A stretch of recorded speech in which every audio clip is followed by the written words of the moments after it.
আসসালামু আলাইকুম ওরহমতুল্লাহি ওবরাকাতুহু। যারা এই মুহূর্তে আমার ভিডিওটি দেখছেন সবাইকে ITMahfuzur ইউটিউব চ্যানেলের পক্ষ থেকে ধন্যবাদ জানাচ্ছি। আজকে আমরা শিখব কীভাবে একটা পোস্টার তৈরি করব। তো পোস্টার তৈরি করতে হলে কীভাবে কাজ করতে হবে সেটা আজকের ভিডিও থেকে আমরা শিখব। তো প্রথমত বলে রাখি যে এই যে ওয়ার্কিং এরিয়া যেটা দেখছেন ওইটা হচ্ছে পোর্ট্রেট সিস্টেমে রয়েছে। পোর্ট্রেট সিস্টেমে এটা রয়েছে, এটাকে আমি এখন ল্যান্ডস্কেপে করতে হবে। এইভাবে যদি আমি পোস্টারটা ডিজাইন করি তাহলে এটা আমার সুন্দর লাগবে না। তো এটাকে যদি ল্যান্ডস্কেপে করতে হয় তাহলে কীভাবে করতে হবে, এখানে দেখেন উপরে দেখেন আমরা সাধারণত এখানের মধ্যে আসার পরে হোমের মধ্যে আমরা থাকি। এখান থেকে দেখেন আমরা লেআউটে যেতে হবে। এটাকে যদি পোর্ট্রেট করতে হয় লেআউট, এই হচ্ছে লেআউট, হোম ইনসার্ট ডিজাইন লেআউটে অথবা লেআউট আপনার এখানেও থাকতে পারে। তো লেআউট যেখানে থাকবে আপনি লেআউটে যাবেন।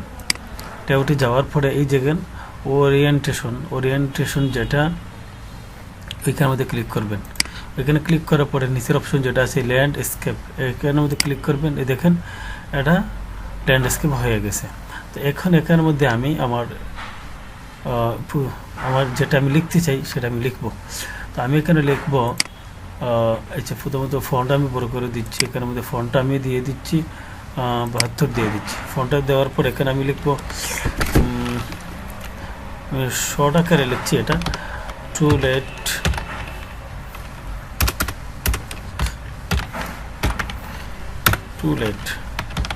For single family. তারপর নিচে আমি দিয়ে দিলাম আমার নাম্বার 017।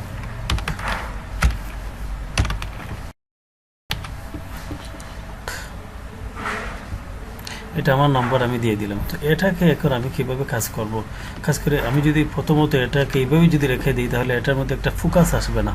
এটার মধ্যে যদি আমার ফোকাস আনতে হয় এটাকে আমার হাইলাইট করতে হবে। প্রথমত আমি আমার ফন্ট আমি চেঞ্জ করে নিচ্ছি। এটাকে আমার ফন্ট আমি দিয়ে দিচ্ছি এখানের মধ্যে টাইমস নিউ রোমান, এটা আমি দিয়ে দিচ্ছি। তারপরে এটাকে আমি ইয়ে করে দিচ্ছি চেঞ্জ কেস, যেটা আমি প্রথম অক্ষর বড় হাতের হবে। দেখেন এটাকে আমি চেঞ্জ করে দিলাম।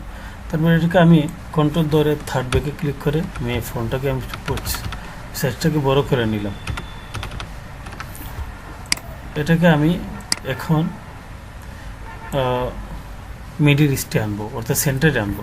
সেন্টারে আনার জন্য কন্ট্রোল ইর মধ্যে আমি ক্লিক করলাম। ক্লিক করে কন্ট্রোল ইর মধ্যে ক্লিক করে এটাকে আমি সেন্টারে নিয়ে আসলাম। এখন দেখেন একটি সাইডে দিয়ে আমি দেখতে পাচ্ছি এখানের মধ্যে আমার কিছু জায়গা আমার রয়েছে। এই দেখেন সাইডে দিয়ে অনেক জায়গা কিন্তু আমার ফাঁকা। এটাকে আমি কিভাবে আমি সরাবো, এখানের মধ্যে কার্সরটা রেখে আমি ওর লেআউটে যাব। লেআউটে যাওয়ার পরে দেখেন মার্জিন, লেআউটে গিয়ে মার্জিনে যাওয়ার পরে আমি ন্যারো করে দেবো। আমি ন্যারো করে দিলাম। ন্যারো করে দেওয়ার পরে উপরের যে টুলের যেটা আছে এটাকে আমি আরও বড় করে দেব।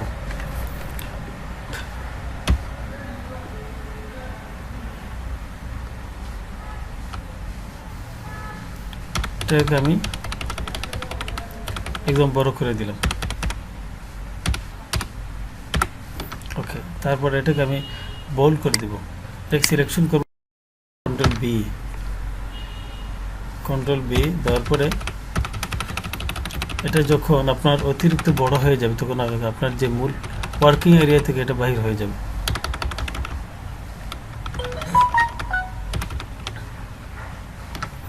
তো এটাকে থেকে আমার চলে আসলো। এখন এটাকে আমি আরেকটা হাইলাইট করব।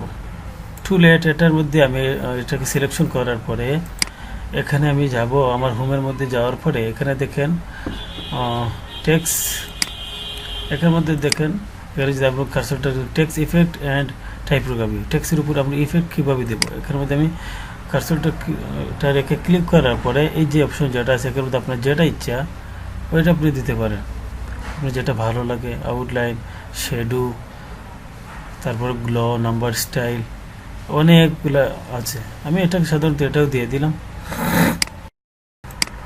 এই দেখেন এটার মধ্যে একটা ফোকাস চলে আসছে, দেখেন এটার মধ্যে একটা শেডুর মতন চলে আসছে। তো তারপর আমি নাম্বারটাকে আমার একটু হাইলাইট করতে হবে, এটাকে আমি বোল্ড করে দিলাম, এটাকে বোল্ড করে দিলাম।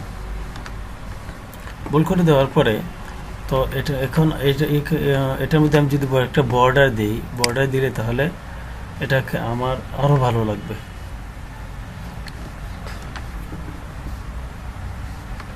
তো এটার মধ্যে আমি বর্ডার দিতে হলে এখানে যাবো, আমি ডিজাইন যেটা আছে ডিজাইনের মধ্যে যাব।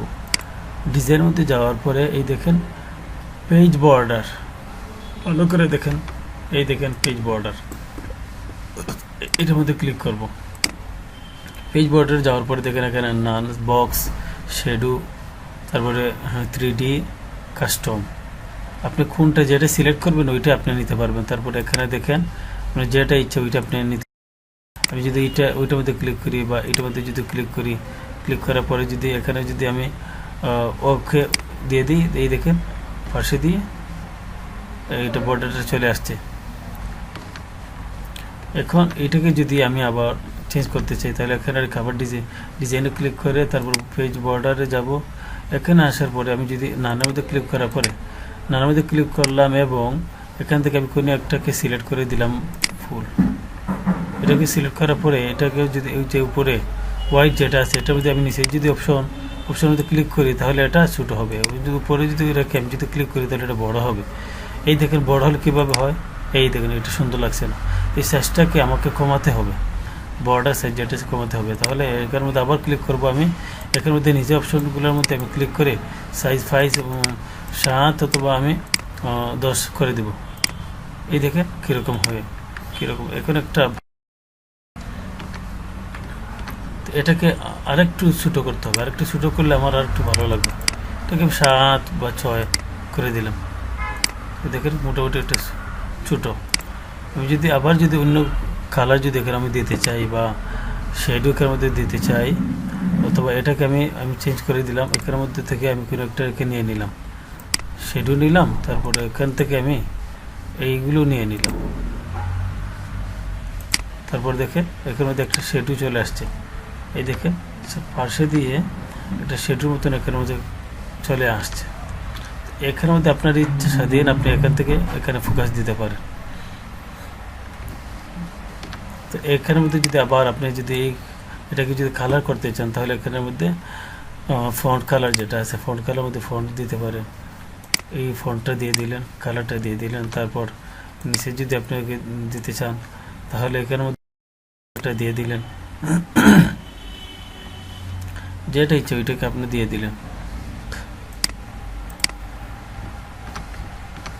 অথবা এটাকেও যদি আপনি কালারিং করতে চান এখানের মধ্যে গিয়ে ফন্ট কালারের মধ্যে ক্লিক করার পরে এখানের মধ্যে আপনি দিয়ে দিলেন।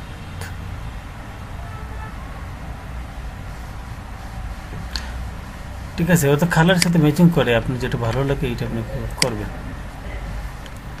তো পরবর্তী ভিডিওটি দেখাবো যে কিভাবে আপনি ওয়ার্কিং এরিয়াকে কালারিং করবেন, এটার মধ্যে ওয়াটারমার্ক দিবেন, আপনার নিচে এখানের মধ্যে আপনার লেখার নিচে একটা ওয়াটারমার্ক আপনি কীভাবে অ্যাড করবেন, তো এইভাবে কীভাবে ডিলিট করবেন, আপনি পিকচার দিবেন না এখানের মধ্যে ডন্ট কপি এই সেই ইত্যাদি যেগুলো আছে অনেক ধরনের ওয়াটারমার্ক আছে, এটা কীভাবে আপনি দিবেন, কীভাবে ডিলিট করবেন, পেজ বর্ডার কীভাবে কালারিং করবেন, এগুলো নিয়ে দ্বিতীয় ভিডিওতে আমি করব।